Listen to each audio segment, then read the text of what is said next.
Well, let's talk about everyone's favorite topic today, and that is the Nintendo Switch Pro. We had another scare for it this past week, and once again, nothing happened. I mean, we got a Splatoon 3 themed Switch, which is cool for Splatoon fans, but it wasn't that really powerful Switch system that people were hoping to see. And we've been through this many, many times now, and I've noticed that there is a lot of fatigue, frustration, annoyance, all of this going on whenever it comes up. But today I want to talk about why the Switch Pro is never going away. Guys, if you enjoy these videos, make sure that like button helps out a ton. And if you're new to the Spawning channel, make sure you're subscribed down below. So first of all, let's talk about where this Switch Pro talk really started from. And this was before the Switch came out. A little bit of a blast from the past here for you guys. If you've been on the channel for a long time, we gotta go back to like the couch era. Yeah, that far back. But let's take a look. This was back in 2016. It was before the Switch came out. And to my knowledge, this is around the first real talks of maybe a more powerful Switch than even I was anticipating back then, where there was a lot of talk around it probably being an X1, right? Like that was the thing that was really being pointed out. Digital Foundry talked about it as well, and hey, it got revealed, eventually came out, and yeah, it was an X1 that was downclocked to meet certain specifications, whether it's battery life, heat, power drop, all these different things, right? But there was this posting that went up, and from what I could tell looking at it, it's actually that same forum right now out of China that there's talk going on currently around another Switch being in development that has ramped up these Switch Pro rumors again. But this was talking about there being multiple systems in development at the time. Like, we, of course, know the Switch now, but there was talks around a development kit that plugged into the TV without the need for a dock. There was one that seemed to have just an entire, like, full-size GPU on it. And then there was one that was pointed out that they were speculating, like, cores that are a bit more powerful than what's in the Switch now, like an A73 or something there. But what was interesting about this and why this caught so many people's eyes after the Switch was fully revealed with specifications and all, they got like everything right, down to the gram when it comes to weighing these things. I mean, it was mind-blowing stuff, because it's like, well, they were definitely within the factory checking these things out, and they were close enough to pick them up, put them on a scale, and tell us the weight, even the battery capacity. All that stuff was spot on. So something was going on there. However, looking back on it, I would say most likely what they had seen in development were probably prototypes that were being at least put together for R&D for Nintendo to look at down the road and decide if there is something else they can do with the Switch as they go along. As we all figure, there will be a more powerful Switch someday. This will not be the last system that Nintendo ever creates. However, since then, we've basically had talks around the next system as soon as this one came out. Every single year, actually. I mean, even in 2017, people were like, I wonder what that Switch was. Was it an extra dock that you plug the Switch into? And then we get a little further down, and 2019 comes around, and there were talks about there being multiple SKUs in development, and then we had the shell leak out. Oh, it's a Switch Lite. Okay. The following year, once again, more rumors around there being a Switch Pro or a Switch revision of some kind, and then Nintendo showed up to their investors briefing and said, no new hardware this year. We're not doing it. Then 2021 comes around, that being last year, and we hear, once again, talks around there being a new Switch of some kind that was going to target 4K visuals for upscaling, and it was going to have a 7-inch OLED screen. That was from Bloomberg, and they were half right. They were correct in the sense that it had a 7-inch OLED display, but the internals, for the most part, all the same. The chip, same chip that we had at that time with the red box Switch.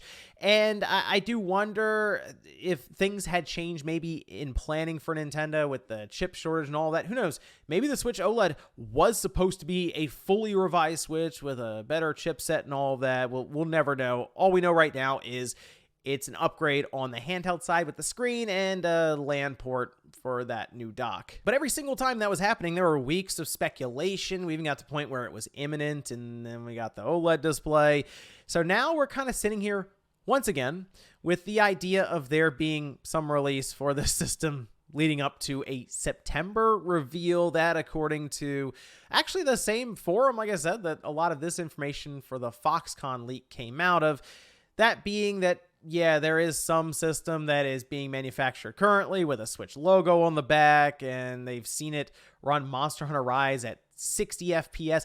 The thing I will say about this, a lot of information getting mixed in here, and I do question how much of it is legitimate versus how much stuff is just kind of getting thrown in there to puff up the story. But with all that said, the Switch Pro stuff, to me, is never going to go away because it's too interesting all the way around. The viewer likes the Switch Pro talk. I know there are people in the comments say they don't like to hear it. Well, if you look on if you're someone who does YouTube or even websites, and you can see the analytics behind the traffic, the click-through rate, all these things, whenever topics around hardware for Nintendo come up, there is a lot of interest in it. People are curious about what Nintendo is doing, whether it is a revision or they're going to move to the next one. Whenever we hear Nintendo and new hardware come up, it's interesting to see what they would do, right? And half the time it's out of left field. Hey, there's a Switch that doesn't switch. All right, I guess that's it, right? Or here's Labo, which, sure, it's not technically hardware because it's cardboard, but it's still something that's physical and that you put together and that it functions in some way with the Switch. But after witnessing and going through the build-up for the Switch, the actual Switch system, after Nintendo revealed it to launch, I mean, it was just mayhem. People were constantly searching for the Switch. They wanted to know more and more information about it. They were curious around the games, the hardware, accessories, everything. And if new hardware does come about at some point, we might see that cycle happen all again, just based on the analytics that even I can see in like the back end of YouTube. So viewers, again, despite the comments that get annoyed at it, are interested in new hardware. So people on YouTube and websites and all these places know that, hey, yeah, if any little thing comes up around the Switch Pro, which we all know it's not what's going to be called anyway, happens, well, it makes sense to do something around that, a talking point, an article, just relaying news, anything. And the interesting thing about this is technically a Switch Pro will eventually happen. We don't know what form it'll happen in, and by what I mean with a Switch Pro is a more powerful Switch. That's kind of it. As soon as Sony used it for the PS4, we just use it for everything now, right? That was the only time Sony's done it, like the PS4 Pro. So we just attach it to the Switch, and we all know that's not what Nintendo's going to call it. It'll be a new Nintendo Switch. It'll be a Super Nintendo Switch. It'll be Nintendo Switch 2. Like, they're not going to call it a Nintendo Switch Pro. It just, that doesn't even sound Nintendo at all. But we all hear Pro, and we understand what that at least encompasses with a new piece of hardware, that just being a stronger system, one that may do upscaled 4K and these different things. That's really the biggest point of this now, is for Nintendo to continue to build on the Switch as it is currently and not just kind of leave it out there and let it start to lose momentum, which it kind of is now with its sales. Could be from the chip shortage. Could be they're running out of people to sell to. It's very possible they're well over, they're past 100 million now and kind of on their way to like 110 million. Eventually, yeah, you're going to run out of steam. And then what does Nintendo do? Do they move to the next generation, or do they extend this one and try to sell you a Switch all over again with like their Switch 4K or their Super Nintendo Switch? So while we don't know what form the Switch Pro will take, whether it's a revision or a next generation one, it will at some point happen. Is this the big payoff after what would end up being like 6 or 7 seasons of someone's favorite TV show, and you get the big series finale and look, there it is. It's the brand new, more powerful Super Switch. I guess that's what we've been going through this whole time. Legitimately, before the system even came out, we were talking about a more powerful version. So while I know a lot of people will say it's the creator's fault, whether it's on YouTube, websites, publications, anything that bring up these different Switch Pro rumors and talking points, you got to remember, a lot of this is driven by traffic, interest, clicks, and everything there. And, well, if the viewers are showing up and they show interest, it's kind of a two-way street. And yes, interest does include that comment maybe you just left on the video that is more or less sarcastic, making fun of the fact that the Switch Pro has been talked about for so long, or how that creator you're watching is still talking about it.